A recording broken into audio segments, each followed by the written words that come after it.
my name is Patty and I garden here in Southern California, which is Zone 10A. We have about 1/5 of an acre suburban lot. We have our yard divided into different sections. We have a perennial bed, we have a patio raised bed garden, I have a succulent garden, we have a little urban homestead, we have the cutting garden, which is where I am today, and my husband is actually building a railroad garden. It's what we do together. He builds, I plant. It's a match made in heaven. This is my happy place. This is my sanctuary. It's where I feel closest to God. This is where I want to spend my time, and this is where I want to share with you my passion and my joy. So if you're new around here, I want to say welcome. Today we are going to actually be in my cutting garden, which this is the first year I have ever had a cutting garden. I have always wanted one, but I never had a designated space for it. I thought it would be so easy to come in and clip blooms, but as it turns out, it's even hard for me to cut flowers from the cutting garden.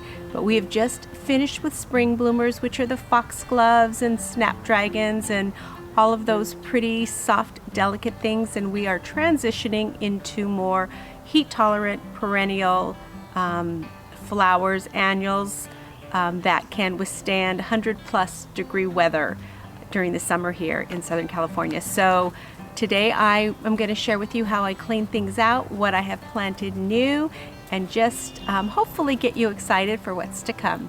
So let's go ahead and get started, and as always, thanks for stopping by. So this is the stretch I will be taking care of today. I have some seedlings that need to go in, plants that need to come out, and just so you get perspective, this is the bed we worked on last time. And so this is directly across the gravel path. Just needs to be cleaned out. All the spring stuff needs to come out.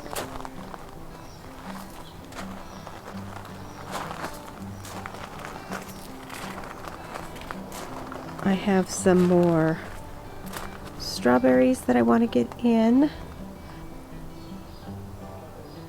The foxgloves need to be thinned out. I want to leave a few in because I do want to save seeds. I have some transplants to go in this area here. I need to trim the apricot tree, and if I have time, weed the zinnias. This can wait till another day if I run out of time.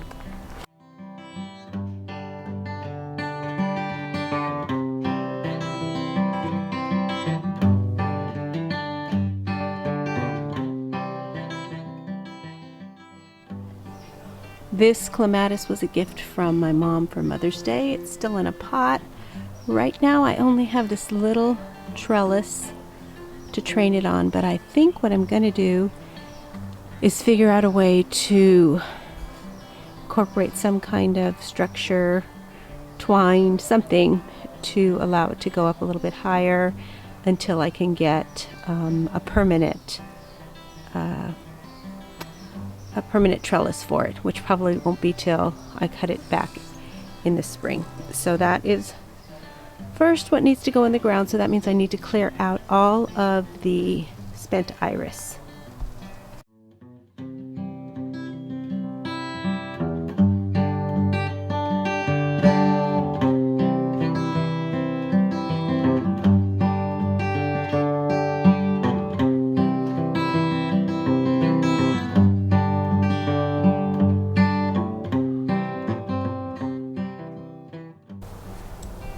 This is Linaria. It's a really pretty purple, white, and pink and yellow flower that comes in the early spring. It's a pretty good self-seeder, so when I pull them out, I will just shake and try to get whatever seeds out that I can.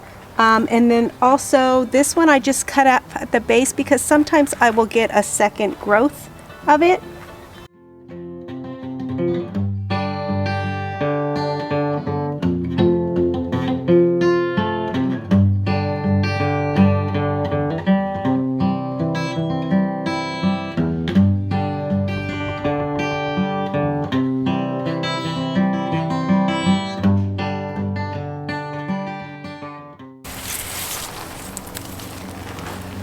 I just use scissors to cut the iris as close to the base as possible. Iris is really hard to get rid of once it's established, so yeah, that just seems to work for me. It comes back every year.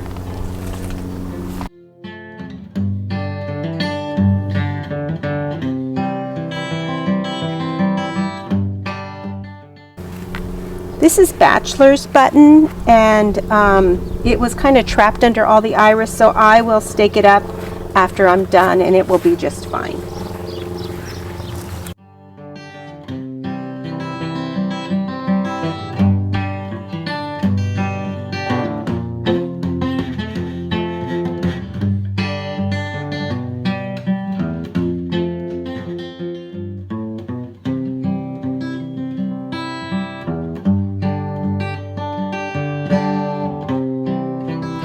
I'm trying to be careful and snip off what's dead, but it's hard with clematis because it can seem dead and then somewhere down the line there is green. So trying to be judicious about this, but there's certain areas that just broke at some point in transport, and I figure I might as well get rid of it now while I can see all the way around it, rather than plant it and then try to climb over all of those plants to get to it.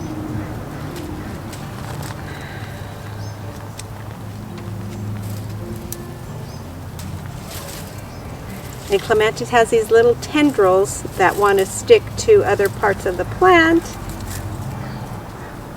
and I don't want to lose any flowers for sure.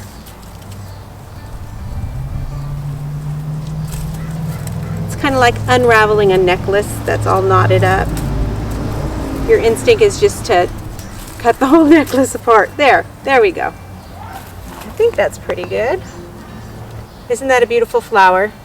So pretty.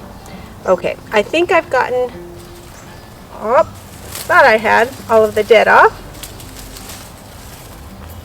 So now I'm just gonna, I've already dug the hole. I'm just gonna put some fertilizer in the hole and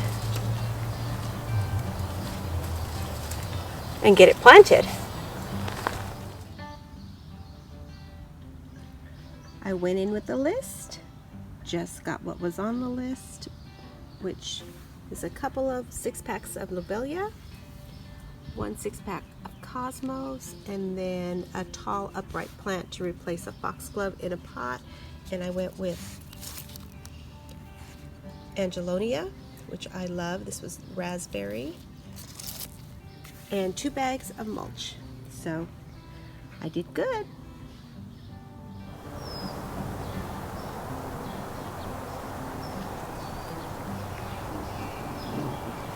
So the cutting garden's actually between seasons. So it's one of those times where you have to use a little bit of imagination, but it's nice and clean and full of hope and promise for the summer months. Here is where I put that clematis that my mom gave me. I showed that to you. This here is Bachelor's Button. This is a new to me rose, and it's called Queen of Elegance. It's bloomed once. It is gorgeous. It looks a lot like a David Austin, reminiscent with all those multi-petaled.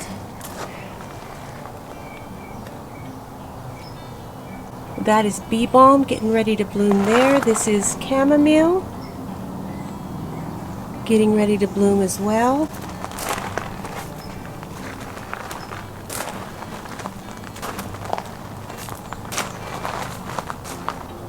This corner here I did leave the sweet pea and the nasturtium, even though it's past its prime. I still was not quite ready to pull it, and that's my prerogative. The strawberries have been fruiting for a little bit of time now, maybe a month or so. It's been nice to come out and pick a few. Really is just a personal strawberry patch, place to come and snack. Cosmos have all been started from seed except for the 6-pack that I bought yesterday at Armstrong's, and I took that little trip, bought just what I needed, and came back. This area here is going to be Black-Eyed Susan. I pulled out the foxglove from here, so it's a bit sad looking, but in another month or two it will be nice tall Black-Eyed Susans for cutting. That's the nice thing about a cutting garden, is you really are just putting things in that you want to make bouquets with. It's still hard for me to cut, but at least I know I'm not cutting into my main perennial beds. This here is lupin, and it's my first year growing it, and I am underwhelmed. Maybe it's too soon, maybe it'll bloom next year, I don't know, but it really hasn't done anything for me.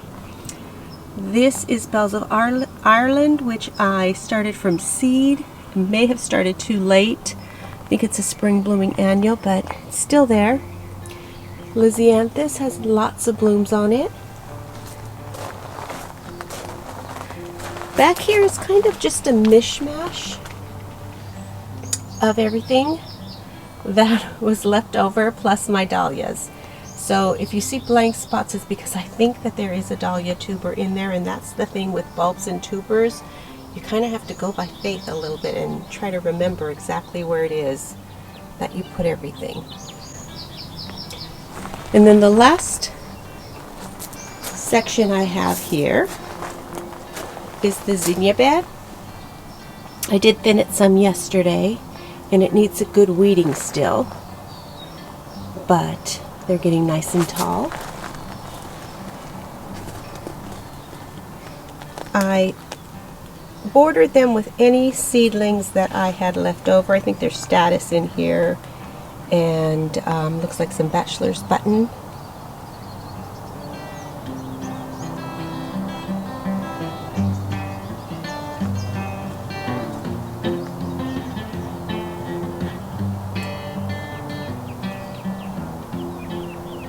So that's what the cutting garden looks like in May.